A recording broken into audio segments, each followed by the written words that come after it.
Hello, my lovelies. It is Halloween night.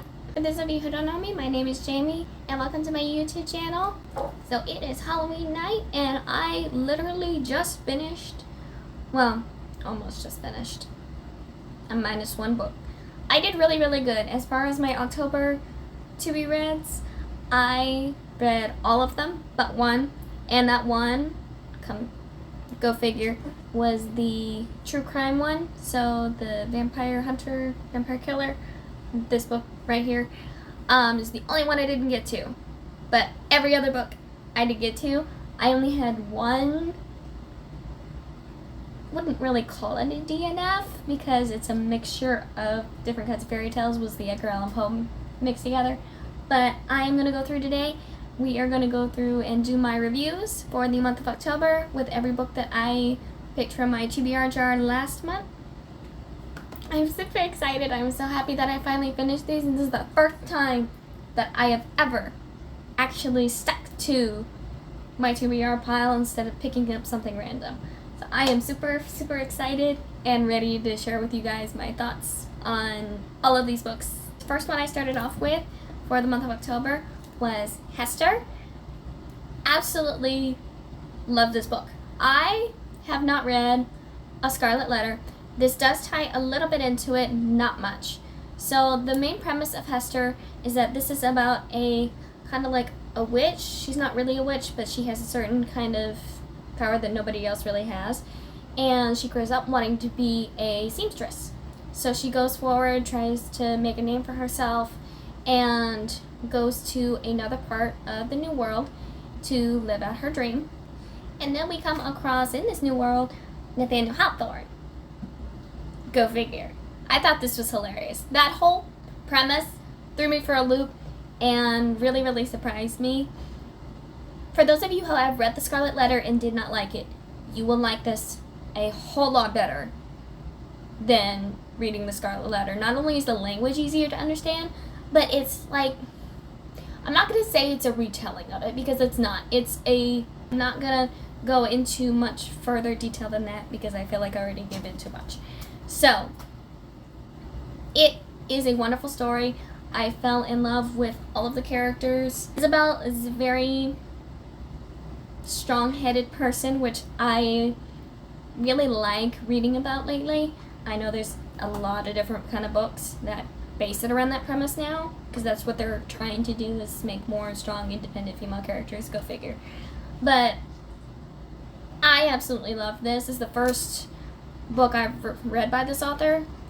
I am going to look into see if he has any more because I really, really enjoyed this. It turned out to be a 4.5 star for me. We're probably going to stick with like a 4.3 because it was that good to me. I really enjoyed it. I started it during the hurricane, and I ended it 2 days later. So I flew through it, and I ended up not reading the physical version. I ended up reading it on my Kindle because it was during the hurricane. I had no light, so I had charged up my Kindle for that reason so that I could start, and I'm so glad that I did because it was absolutely amazing. So, Hester, definitely 100% recommend if you have not read it yet. The next one that I started about the same time is Ripple. This was a used book monthly subscription box one that I had got last month. The ones I got this month were like a little weird. I didn't really get a young adult in that one, so it was a little disappointing. But this one, 100%, I am so glad that they sent this to me. This is about a girl who is basically a siren, and she doesn't want to be one. She had a traumatizing event. She doesn't want any part of it. She absolutely hates it. Her parents, her dad left, her mom died, so it was very hard for her, and it's still very hard for her in the beginning. She's just trying to make it in the world with this huge change, and we get some characters who come in and try to ruffle up her feathers a little bit. And, well, I should say not her feathers, her scales. Haha. But I absolutely loved it. It was a very easy read. It was around 200 pages, so it was very easy read. For those who did not like the story, I did see a lot of reviews that said that this was very cliche. Not in my opinion. It may have seemed like that in the beginning. When you get to the last couple of chapters, it kind of takes a little bit of a twist. And it did surprise me. It really surprised me, actually. So I was very happy with this whole book. It is on the older side. It's a 2012 book, so kind of old, kind of not old. It's a little bit in between. It's definitely not for my people who like very detailed work. It's like enough to understand what's going on. But I would definitely recommend, if you have not read this yet, at least give it a go. Like I said, it's under 200 pages. It's a short read. Overall, for a young adult lover, I found this very, very nice. And I love the characters. I connected with all the characters, especially with Lex. I absolutely love this one. I rated this one pretty much a 4-star. It's good.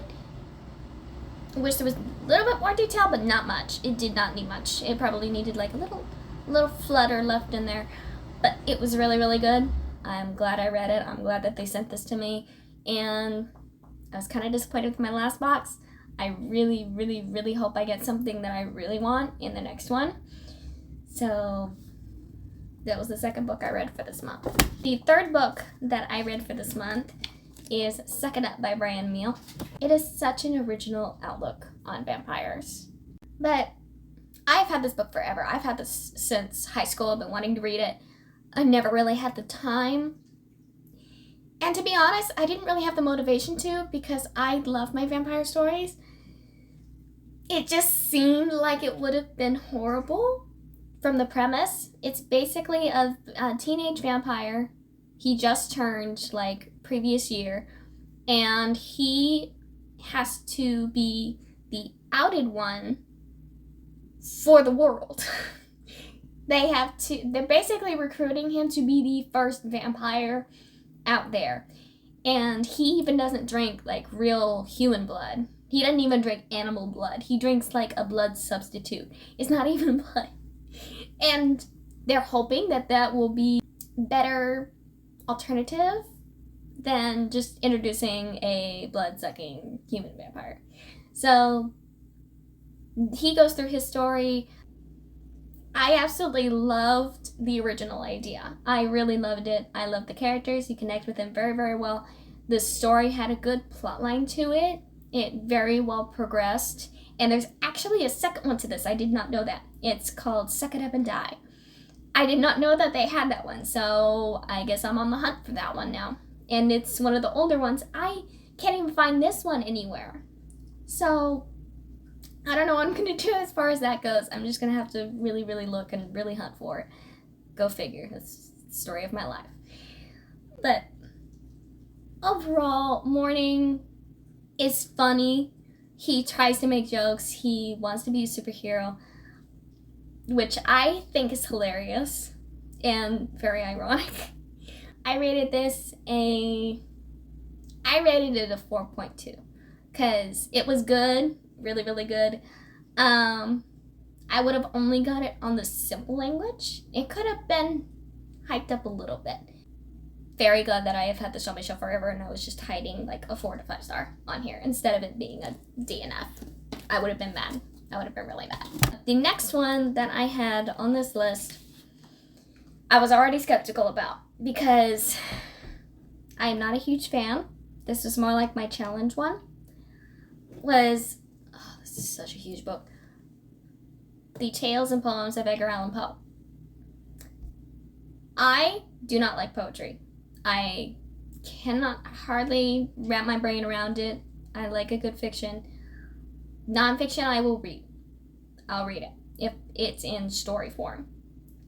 I don't like riddles. This just sounds like a whole bunch of riddles to me that I can't figure out.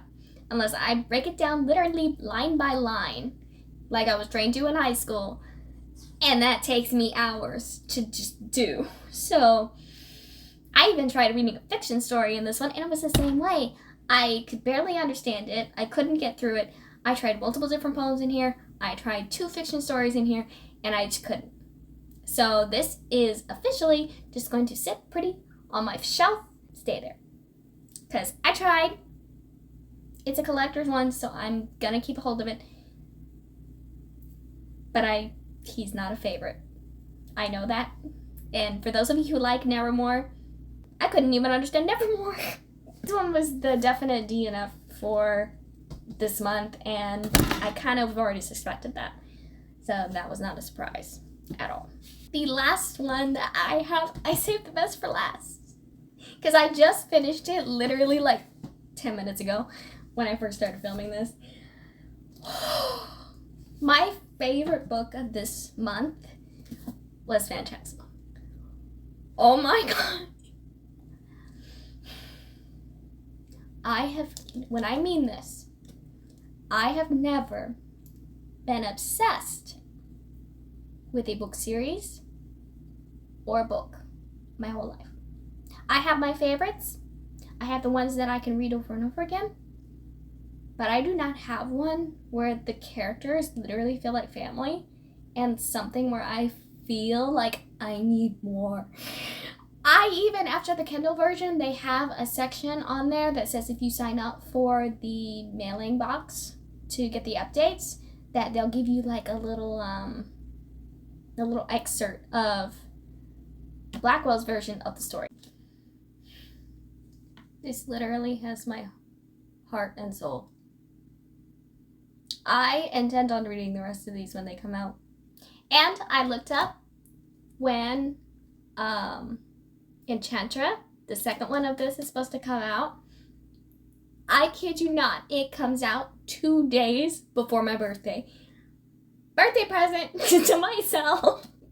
Because I don't think I can wait that long. I think I may reread this again before that point because I love it so much.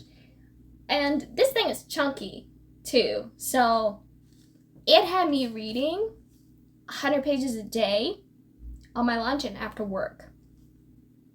I have not been that dedicated to a book in a long time. This not only opened up my whole world to dark fantasy romance, I am 100% into that now.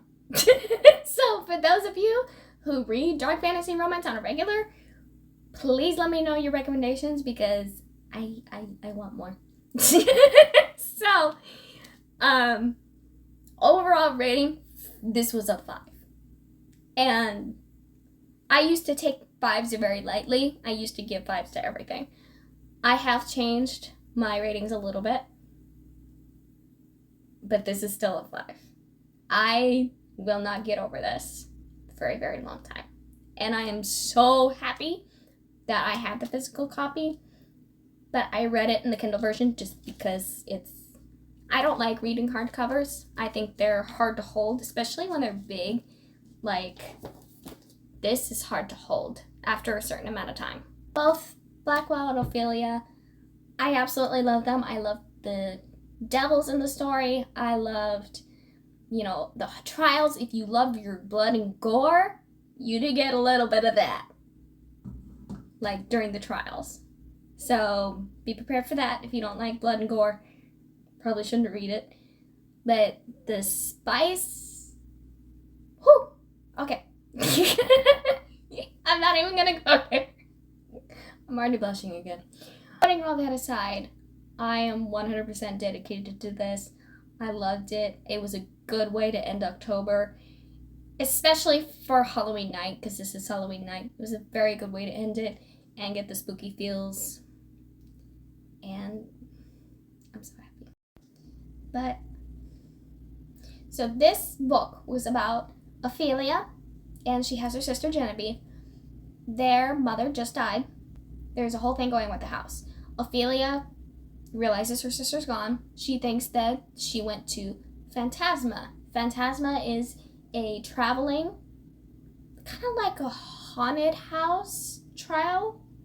You could think of it like that. That's pretty much what it seems like, is that it's a big trialing game with a whole bunch of contestants. I think there was over, 20-something contestants in the story. I don't remember at the top of my head. but they all compete, and you get a Devil's Grant, which is a big wish at the end of the trials if you're the last one standing. So Ophelia thinks her sisters went and join this, and then she goes.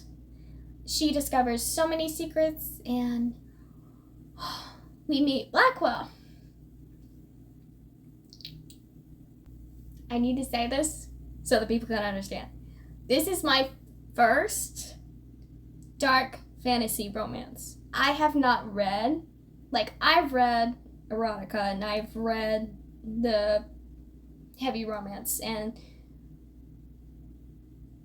this is like nothing compared to what I've read before. It's nothing like, I've read 50 Shades, and at least the first one. I still have yet to read the rest of them. Shame on me. Yes, that's also on my list to read. This literally is not only the best book I've read in my lifetime, this is the only book that I feel like I am addicted to. I want to read this, again. And I cannot believe I'm saying that. I've never said that about a book. The spice is unreal. The whole time, that's how I was dealing with it the whole time. The spice is absolutely amazing. The story and the plot line, absolutely wonderful. The descriptions. Hey guys, it is the next day, and I realized this when I was editing video. I realized that I completely forgot about an entire book. I had also picked my Stephen King, which was Salem's Lot. I completely forgot that I read that. I read it so quick. I read it in 2 days. I listened to the audio while I was working, and I was in it because the premise of Stephen King's Salem's Lot is a author who's looking to write his story about a certain town because he remembers a house from his childhood, goes to the town and starts meeting everybody, and then things start happening. This is a vampire-based book. That is one of the reasons why I read it so quick, is because I am a vampire freak. But absolutely loved it. Like I said, I listened to the audiobook. It's 17 hours long, and I listened to it in 2 days, which is pretty good for me. It was really, really good for me. I love the book. Stephen King has so far been very well at describing a lot of the things that are going on. He's not complicated to read. There was no before and after like there kind of was in Carrie. But I kind of liked it that way. I kind of liked how it was just the story. We did get a lot of different people's perspectives to explain things later of the after events. I am going to say, after I read the book, there is the new adaptation. If you love the book, do not watch the movie. You will hate the movie. Some of the characters they changed, I didn't mind that if they would have stuck with the original ending and the original story, because they didn't. And I was so angry. Nick was looking at me the whole time. He's like, can I watch the movie? So I stopped and I told him everything at the end, and he's like, oh yeah, I can see why you got mad. They changed so much in the ending. I did see that they had a 3-hour adaptation that was older that I am going to watch later. A lot of the older ones followed the story better, so I may have to get that one to try. But yeah, I completely forgot about Salem's Lot and the fact that I read it. So I wanted to add that in this morning, and it blends in very well because I did this in my nightshirt. So there's not too much discrepancy between both the videos. I'm sorry, I forgot about that one. But anyway, we're gonna go back to the end of the video now. So overall, for everything that I had this month, I read everything but the vampire true crime one. This one, I already knew was intimidating. It was already intimidating. But I am so happy that I finally got to actually read what was on my full TBR for the month. I'm so happy. I am so happy that I got to read all of those. definitely an experience with a lot of them. I loved the vampire one. The siren one was amazing. Phantasma was out of this world, and I don't think that one's going to top it for a very long time. But I know a couple of other ones that people have recommended besides Phantasma that are very similar in range. So I may be giving those a try in between my November TBR. We shall see. I do have my TBR video with that coming out very soon. I wanted to do this first before setting that one up. I had a very successful month, and I'm actually very proud of myself because that is the first time I've gone through a month TBR within a month. I'm so happy. This cheered me up so much. I've been in very much of a slump, an anxiety slump lately, that talking about these just brought me out of it, especially finishing Phantasma in the other room. I needed that. It was really nice, and just being in my room, it helps astronomically. I love it in here. My animals are chilling out in here with me. But I had a very successful month, and I am very proud of myself. So, thank you for joining me on this video. If you want to see any of my other videos, feel free to look through any of my other videos. If you are interested in some of the new releases that are going to come out, I go through those once every month when I get my book page. And those are the ones that I get for future references or my 5-star predictions. And any authors that are coming out with new books, those are ones that I have available. I also am having my November TBR coming out soon, and then I'm also going to have my very first reading vlog. I have filmed little spurts of time in between each of the books, how I felt about certain things, or just going from there. The only ones I don't have is of Phantasma because I read it in such weird times. I didn't have time to start. And to be honest, I completely forgot because I got so engrossed in the story that I just completely forgot. So everything's in there except for Phantasma and right before the end of this video. But thank you all for joining me. I hope you have a wonderful rest of your Halloween night and hope you enjoy it. I am going to stay home and I am probably going to start on my November TBR, which I will have that video up pretty much after this one. So I hope you guys enjoy the rest of your night, and I look forward to seeing you in my next video. Please like and subscribe. That would help me out bringing you guys more videos every week. I am looking forward to continuing this journey with you guys. Love your reads, drink your teas, and I'm gonna go read some more. Bye!